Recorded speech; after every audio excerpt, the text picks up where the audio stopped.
What up, Ho Biscuits? It's your girl Skitten, back at it again. First and foremost, I hope you guys are doing well. I hope you guys are staying safe and sanitized.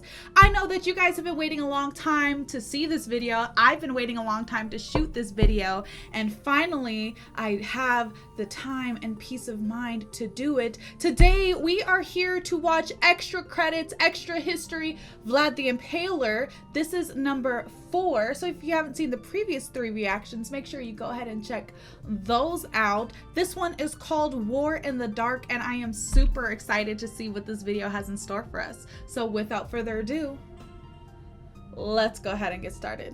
1461, the Danube. Vlad Dracula puts pen to paper to tell his ally Matthias Corvinus, the king of Hungary, about how many he has killed attacking Ottoman territory. Oh shit. 23,884 Turks and Bulgarians in all, not including those who were burned in their houses and whose heads were not presented to our officials. But he also writes, this will lead to an all-out war with Mehmed. Right. When the weather permits, that is to say in the spring, they will come with evil intentions and with all of their power. And when they did, Vlad would find himself fighting alone. I just feel so bad for his brother with the booty chin. As someone with the semi-booty chin, like, I just feel his pain. But we still cute though.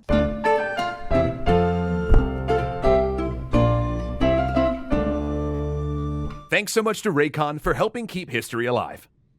Vlad's attack on Ottoman territory across the Danube River didn't just come out of nowhere. He knew that his brother Radu was still on the Ottoman court, just in case Vlad needed to be replaced, and he was aware of Mehmed's expansionist designs. Indeed, it was obvious to everyone an attack was coming, because a few years earlier, Pope Pius II and the Venetians had raised money in order to fund a crusade that would prevent further Ottoman expansion.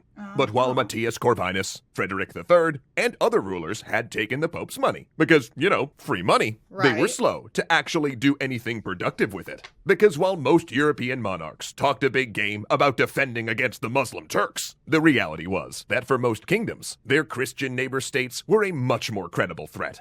In fact, in desperation, Pope Pius reached out to other Muslim states in hopes of convincing them to attack the Ottomans to keep Mehmed tied down. Plus, Vlad had his own border troubles, namely his cousin Stephen, who he'd helped put on the throne of Moldavia. But now Stephen had switched sides and became an Ottoman vassal, massing his troops on Vlad's borders so that if the Ottomans came, Vlad would have to fend off armies from 2 directions. You rat bastard! You are uninvited from the family cookout. How dare! How dare! You don't get none of the deviled eggs, sir. None for you. That came to pass in 1462, when one night, Mehmed and Vlad's brother Radu led Ottoman forces across the Danube and into Wallachia. Vlad opposed him with a battery of cannons, but when the Ottomans raised their own artillery positions and began firing back, he withdrew. Vlad was simply outnumbered and outgunned.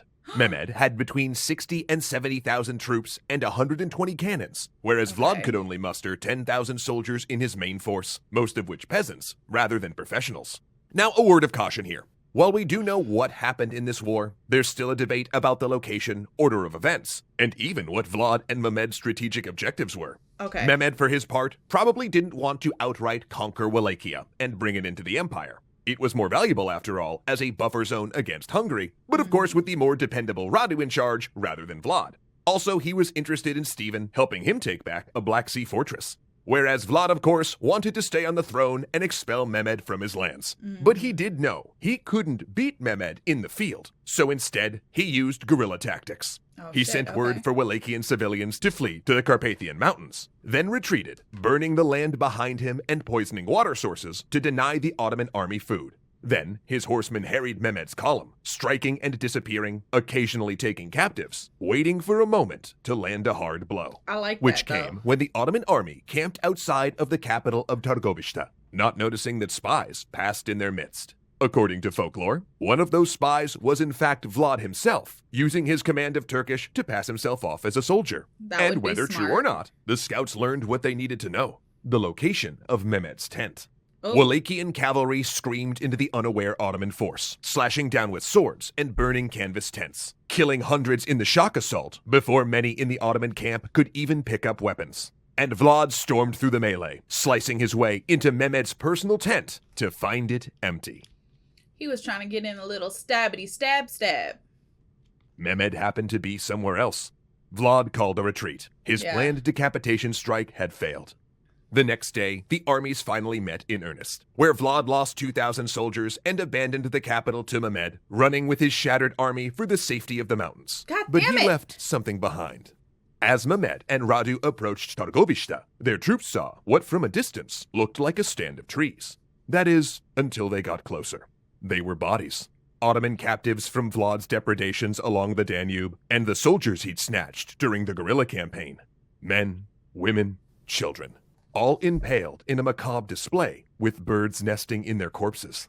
One account puts the number at 20,000, roughly the amount Vlad himself had claimed to kill in his letter to Matthias Corvinus. But while this terror tactic did shake the approaching Ottoman troops, it actually opened another avenue for Mehmed. He had, after all, brought his favorite Radu the Handsome to replace Vlad, and Vlad's long-standing campaigns of public cruelty and his war on the boyars had not exactly endeared him to what was left of Wallachian nobility. Makes sense. So with Vlad on the run, clearly defeated, boyars increasingly defected to Radu. The new prince, now enthroned at Targovishta, quickly reached out to elements Vlad had clashed with. This nigga can't hold on to his throne to save his life. Literally. Like the Transylvanian Saxons. A great warrior he was perhaps not, but he was a cunning enough diplomat to offer himself as a more reasonable alternative to his vicious brother, even if he was an Ottoman puppet. Vlad was defeated, out of power, his troops likely deserting in increasing numbers. The only upside was that his fortress on the Black Sea had withstood a siege by both Stephen and Mehmed, but that was cold comfort. And within weeks, Vlad's support had melted to the point that Mehmed went home, leaving Radu to run things, secure on his new throne. Terrible Now idea. hiding in the Carpathian Mountains, Vlad had but one hope. See, there was rumors that his old ally, Matthias Corvinus, was marching toward Wallachia with a Hungarian army. So Vlad dispatched messages begging for aid in regaining his throne. And Corvinus came, with a pair of shackles. Damn. See, Corvinus didn't necessarily want to battle Mehmed at that moment. But the Pope and Venetians had, after all, given him all that nice money to fight the Ottomans with, and it just seemed like such a waste to use it fighting the Ottomans, you know? But he did have to show he'd done something. So he arrested Vlad, producing several forged letters to prove that Vlad had been collaborating with Mehmed, offering to make war on Hungary in exchange for regaining his throne. And no, it doesn't make a lot of sense. In fact, even Corvinus's court historian seems to think it was a little thin. But Corvinus needed to show the Pope a victory, and uncovering Vlad's treachery was a way to do that without expending his military. Wow. So Vlad was a prisoner once again, and would remain one for 14 years. Damn! We have little documentation on Vlad during this period, apart from the fact that he was held for a few years and then allowed to settle in a house in Pest, transitioning from being strictly a prisoner to more of an exiled noble, forbidden from leaving the country. Though among the few stories we have about him during this time is one violent incident involving Hungarian troops. Apparently, a thief had run and hid in Vlad's home. And then when a squad of troops burst in to pursue him, Vlad had their leader executed on the spot. He'd argued, successfully, that he was within his rights because the troops had not asked for an invitation. He said, "Get the fuck out of my as house." Vlad stewed, causing a few diplomatic incidents in Pest, Radu lost the throne to another rival. And when the news hit a clearly restless Vlad, he pushed Corvinus to give him an army to recover Wallachia. Because remember, according to Corvinus, Vlad was still the legitimate prince, and Vlad argued he could be useful. But while Corvinus still refused for years to support Vlad, he did increasingly give his pet Wallachian prince a longer and longer leash, letting him move around within Hungary and settle in Transylvania, giving him clearance to gather followers around him. Staging Vlad across the border, exactly like all those pretenders had done during Vlad's rule, Corvinus was testing Dracula, seeing if he could trust him. And in 1476, the biggest test came, when he sent Vlad along on military expeditions against the Ottomans in Bosnia, and to bail Vlad's cousin Stephen out when his relationship with Mehmed soured and the Sultan invaded Moldavia, though it was only a prelude. Within months, a Hungarian army was marching on Targovishta, and Vlad and Stephen, armies now united, barely missed capturing the deposed prince as he fled to Mehmed. So in November 1476, Vlad once again became the Prince of Wallachia. In his life, he'd been a hostage, a fugitive exile, a prince, a captive, a general, and both a rebel and an oppressor. He'd carried his sword for the Ottomans, Hungarians, Moldavians, a pope, and a sultan. Now in his mid-40s, it would be his third reign as prince. And though it would only last 2 months, Vlad would live forever. This man is the most struggle king I've ever heard of in my life.